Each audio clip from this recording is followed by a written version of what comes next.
I'm sitting on my office sofa next to two creatures who are connecting well in person. I wish we could meet in person too.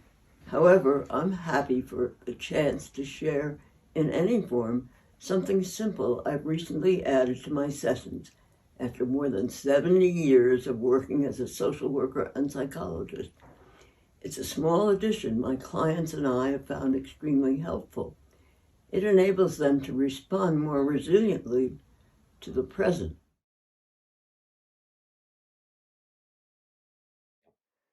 An actress has agreed to play the role of the client for the next section of this presentation. The story is fictional, not about any of my actual clients. So now let's move on to a fictional second meeting with a new client.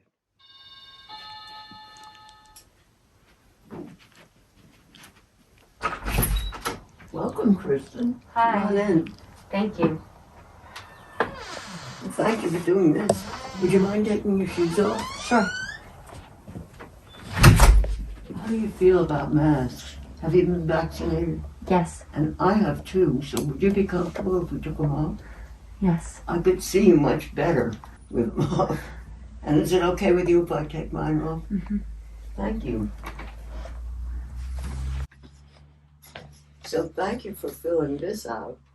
And the last section, you're saying, I would like to have more free time as a result of our working together. Mm-hmm.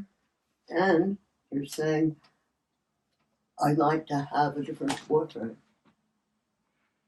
or a different kind of boyfriend. Yes. Okay. Would you like to tell me a little bit about that? About your free time? Sure. I really don't have a lot of free time for myself. I spend a lot of time of it working, and I spend a lot of time working and caring for my brother, and I used to care for my boyfriend, and that was all I did. So I'm looking to maybe start to make some more time for, I don't know, me. That sounds like a really good idea. Can you tell me a little bit about your work? Yes, I work at a law firm as the receptionist.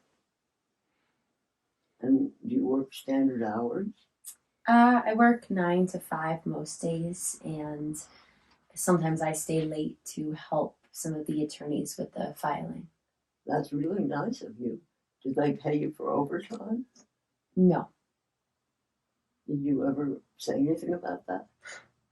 No. They just need extra help, and I know what I'm doing, so I'm happy to give the help. So you really have more skills than you need as a receptionist. You could say that. Is it true? Yes. Okay. Because what do they use you for when they keep you late? Filing, copying. Sometimes they even ask my opinion on cases, paperwork, a whole bunch of things that they don't really want to do themselves. So you have some skills that are way beyond being a receptionist. And they are happy to use them without paying for them. Yeah. Okay. And tell me about your brother. My brother had an accident a couple of weeks ago. He's a painter, and he was painting. He paints houses, and he was on a roof and he fell off, and his body is really bent out of shape. So I've been helping take care of him. I'm really sorry about that. Thanks. Is he your younger brother or your older brother? Younger brother. Uh-huh. And are you the only family member or friend that's nearby? No. No, he has friends. He's pretty social. But it's my responsibility to take care of him. I always have, so he kind of expects me to, and so does everyone else. So I'm happy to do it. I want to help. I'm sure that you're a very generous person. Um, I'm wondering though why you're the only person who helps your brother when he has friends. Does he have other relatives of other sisters or brothers or a parent in the neighborhood? Uh, my younger siblings are still in school. My mom lives sort of nearby, but she is usually not free. Um, she just got a lot going on, and I his friends are all really busy too. It sounds like. It sounds like they're all busy like you are.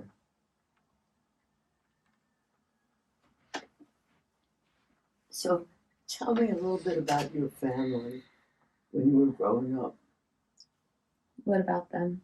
Well, how many brothers and sisters did you have, and what was it like being a kid there? Um, I am the oldest of five, so I have four younger siblings. And my dad was off. He was a car salesman, so he was on the road a lot. And my mom was just, she Busy. didn't, She was busy. She had 5 kids. yeah, she was busy and she didn't feel well a lot at the time, too. She always said that she just felt sick, felt sick, felt sick. And so I, she would always ask me to help out because she wasn't really available. And so I ended up being Mom number two. yeah, yeah. So who took care of you when you were a little girl?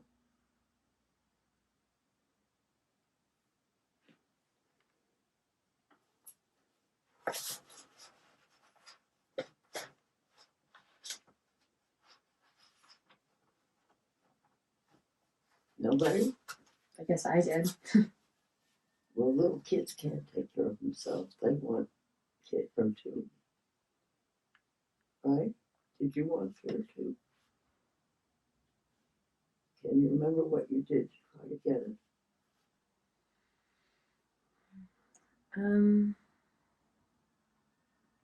I just wanted to show my mom that I was and dad that I was a really good helper, and so I would do everything I could to get their attention and run around and just every task I would just help so maybe they would thank me or You didn't get angry at having to do so much. um I got angry, but whenever I got angry, my mom would it just was not allowed. I was more fortunate than everyone, and um, that just wasn't acceptable. So no, Were you brought up in a particular religion? yeah, my family is Catholic, so I was raised Catholic. And that taught you to be helpful too? Yes, yes, it did. It was a strong message. So your mom was sort of sickly and your dad was away. So who took care of you? And did your siblings have to do some work too?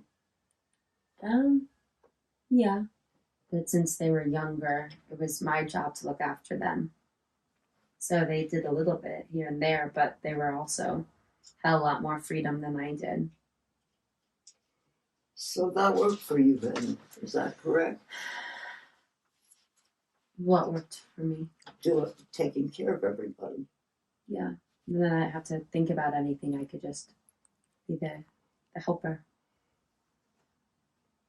So that worked for you at that time. That was your early coping strategy. Mm-hmm. But you're still doing it sounds like.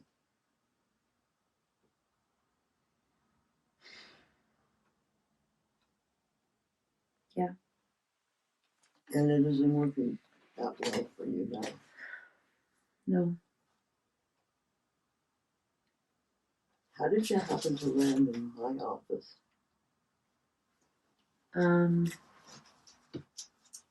Well, my boyfriend recently left, and I just, I don't know, I kind of broke one night and was crying a lot, and a neighbor heard me, and she was out walking, and she just asked if she could help, and she recommended that I come see you. So, had you ever heard of doing anything like that? No, I've heard of it, but I never thought that I'd be in a position to be asking for help. So, no. Yeah, it wasn't. Yeah. So about your boyfriend, have you wanted to ask him to leave? Had I wanted to ask him to leave? I mean, you said he wasn't helping very much. Yeah, but it was better than being alone. Oh, I understand that. So you felt very sad when he left, even though he wasn't a very cooperative partner. Yeah. Because now I am alone. So. You know, it's not unusual for people to continue doing what they did as kids. I call that your early coping strategy because it worked. Otherwise, you wouldn't be in my office. But it isn't working now, so you don't have enough time for yourself to take care of yourself. And you didn't get taken care of when you needed caretaking. And you were scared to ask for it, I guess, were you?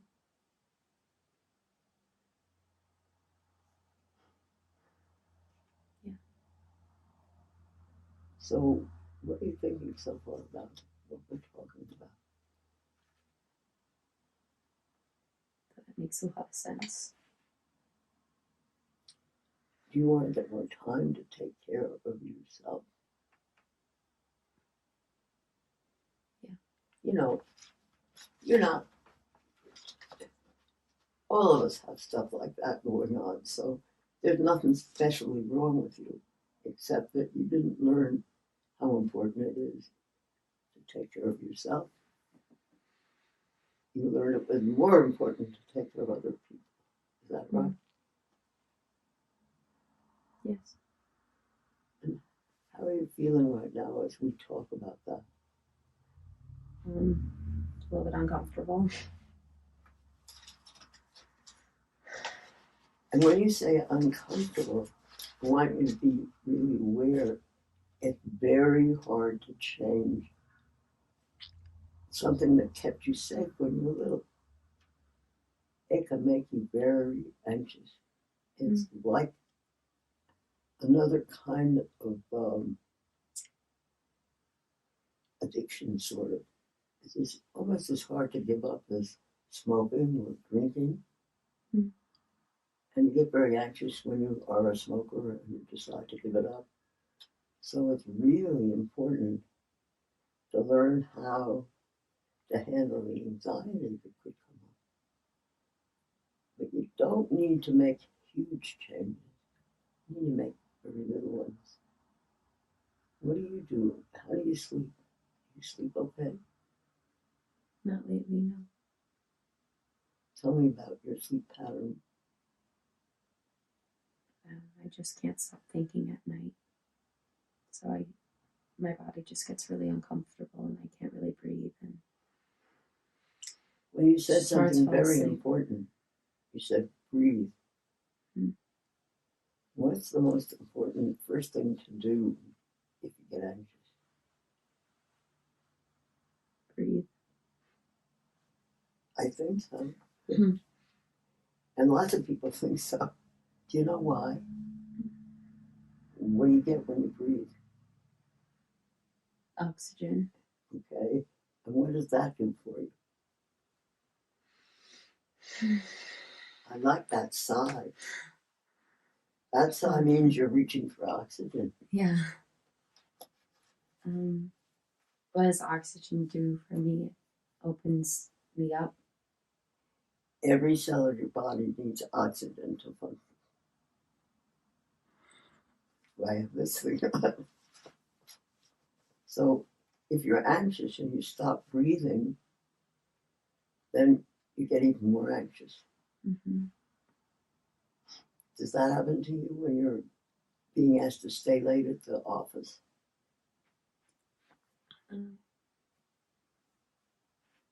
Yeah, I'd say so.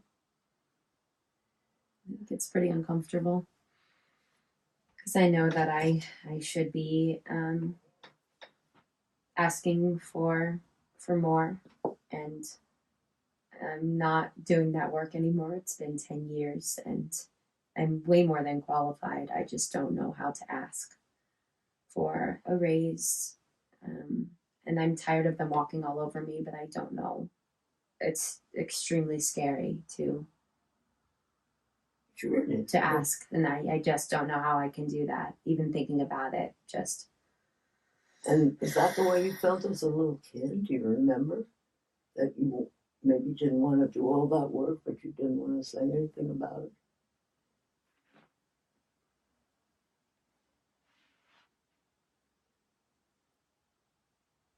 I think it's wonderful that we've come this far thinking about it in our second session, because usually it takes a bit longer than that. So I'm very proud of you for being able to zero in on it so fast. Thanks.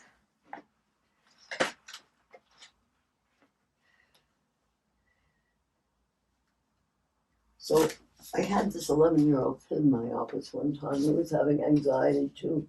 And I said, what do you do if you're anxious? And I think what he taught me will be very useful to you at an office. He said, I just put my fingers together like this because I'm thinking deeply. It looks like I'm thinking very deeply. And then I take a breath and I breathe out. But they don't know for sure that I'm breathing. That's what I'm really doing. I'm really not thinking so much. I'm just hiding that I'm breathing. I want to ask you, do you want to be a lawyer yourself? Did you ever want to be? Did you ever tell anybody? No. Did you ever do you have a college degree? Mm-hmm. What do you have it in? Business. So That's what my mom told me I needed to major in. something what? My mom told me I needed to major in business because it would help me to pay the bills and take care of. Okay, but she didn't think you wanted to, you didn't let her know you wanted to be a lawyer. No. It's taken me a long time to even listen to that in myself. So Have you learned a lot about being a lawyer by working in the office? yes. Did you want to be a lawyer assistant and go to night school? Yeah. So you can't work overtime all the time. And you can't go to night school if you don't get paid decently. Mm-hmm. So I'm noticing what you're doing with your feet. They're sort of like this. See what it feels like to have them on the ground. Why does that make a difference? I want you to feel it and see if it makes any difference. And put them back the other way so you can experience it.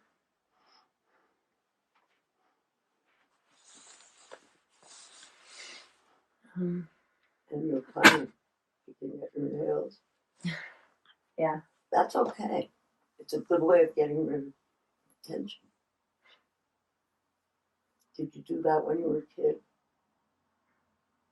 Did you bite them when you were a kid? Yeah.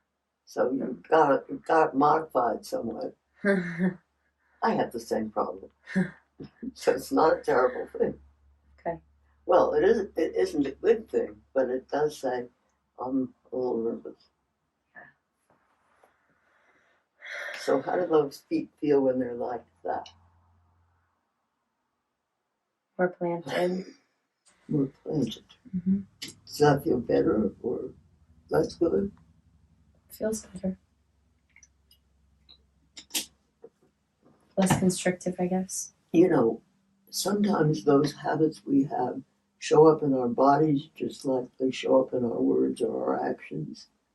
Would you feel comfortable standing up in front of that mirror and we took a look at some of those things? Sure. Okay, thank you. So let's go here. And I'd like you to take a comfortable. Okay, Kristen, thank you for coming over here. Can you see yourself in the mirror? Very good. Now I want you to notice I want you to take a comfortable stance. Okay. Now I'm going to take a comfortable stance. And you're bigger than me, but your stance is a bit smaller. And your feet are kind of turned in. So how would it feel to have your feet a little further apart and straight ahead? How does that look? And I noticed that your head changed. Your head was kind of on the side. What did it look like? We go back to that other one. And how does that look? Kind of silly. Nervous. Unsure. A little unsure. Yeah. So when you're standing like this, with your head up, how does that look? Stronger.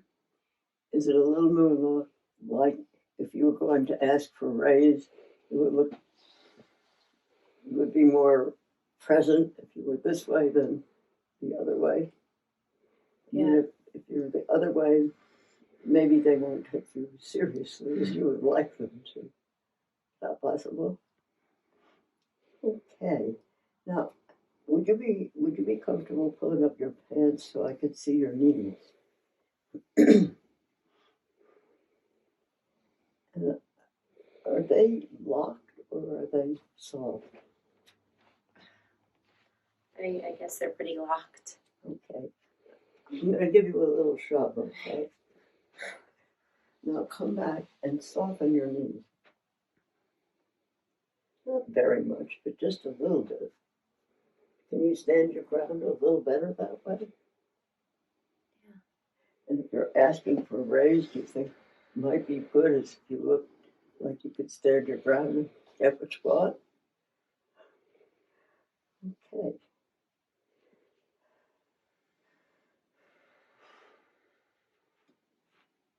And I noticed that you're standing up much straighter than you were when your knees were this way. Mm. Do you feel the difference? How could you describe how that feels? More planted and more sure of myself. I look more sure of myself too. And the other thing that I'd like you to do is to make the best arch you can between your shoulders and your hips. That? Yeah, you're very flexible that way. Yeah. Is that a bad thing? It's not a bad thing or a good thing.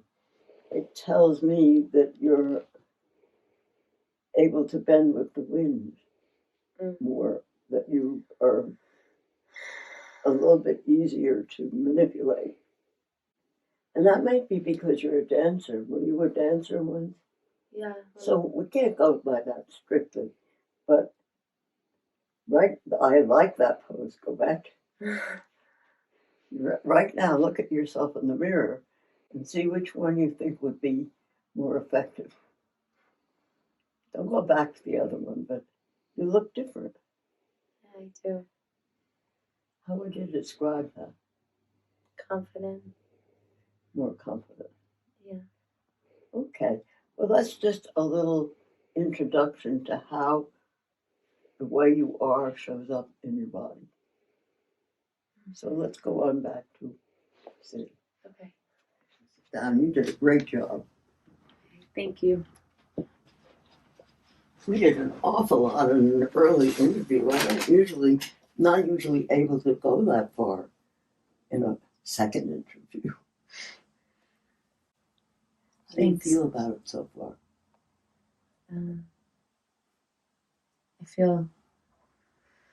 I feel like I can make some changes. I know where to start. That's great. You want to share that with me? Sure. I just think with you pointing out in my body, how my physical posture and everything relates to how I behave, that makes a lot of sense to me. So I think if I just start with maybe noticing how I feel in my body a little bit more, I think that would be great. that could help.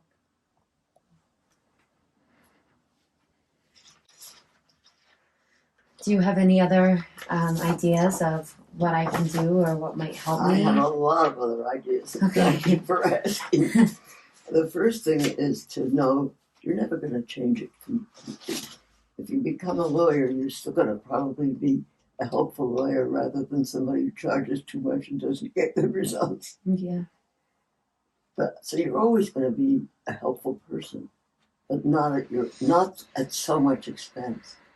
And you only need to make little changes. A little change can make a big change in your behavior. And especially if you remember to breathe.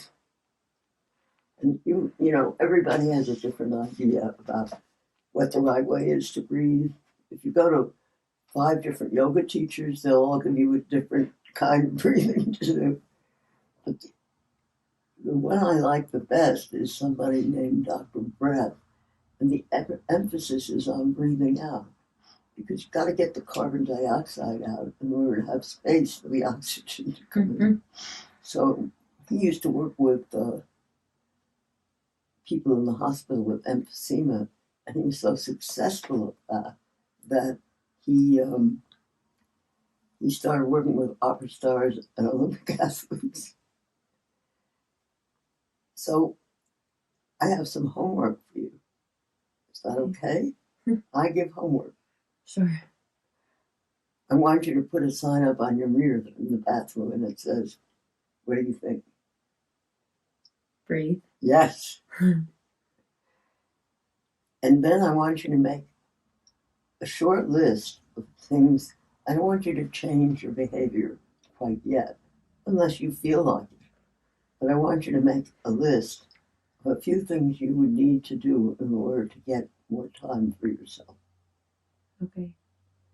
And you need some time for yourself in order to get a better boyfriend, or to get a law degree, or to even become a lawyer's assistant, which I think is a good first step, probably. Do you think so too? Yeah. Yeah, I do. Well, I don't want you to confront everything at one time. Just breathing, and maybe bring me a list of the first things you would need to do to get a little more time for yourself at the office. Does that sound too scary? Not too scary, no. To make the list isn't too scary. Yeah, I can make the list. And then maybe next time, would you like to have another session? Yes, please. Should we schedule that? Sure. Do you have your calendar? Not on me, but I can email you if that's all right. That would be fine. Okay.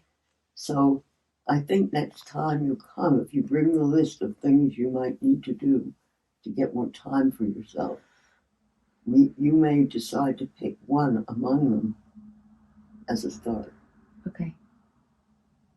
Okay, I'll try it. So is there anything you want to say anything about the session today? Did you feel okay about it? Yeah. Were there some things you didn't feel okay about? I felt maybe uncomfortable, but that's not your fault. That's all things I need to work on. So. So it was very helpful. Thank you, Alice. You're very welcome. It's a pleasure to work with you.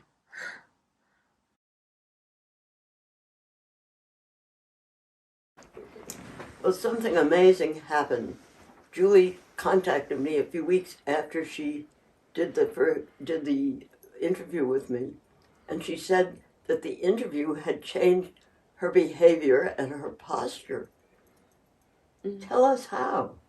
Well, after we did the interview, I had a conversation with my boss at work, and I had discussed how I wanted to receive more money that I believed that my work was worth, and I was able to build up the confidence to ask for that, even though I could have said that the old amount was okay. I asked for more and I received it. And so you were acting and it changed you. Yeah. And you said it also changed something about your posture. Yeah, well. Can you show us?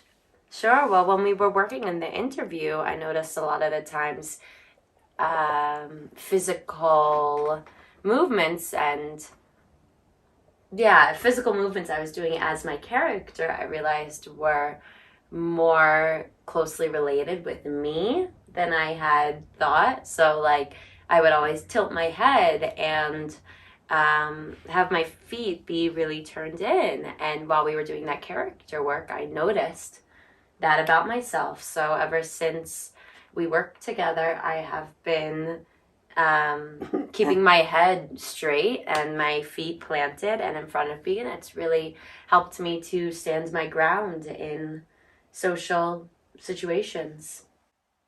Wow. Instant therapy. It doesn't work like that with people who are less healthy than Julie. I got lucky, so yeah, I think it works. That's enough, isn't it? Yeah, I think so. Well, Julie, you're a quick study, and that's great for an actress.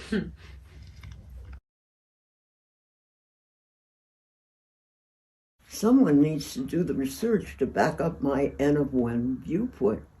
So if there are students watching this presentation who are searching for a worthy research project, I'll be glad to brainstorm with you about a study that might support or not support my belief in the helpfulness of what I now add.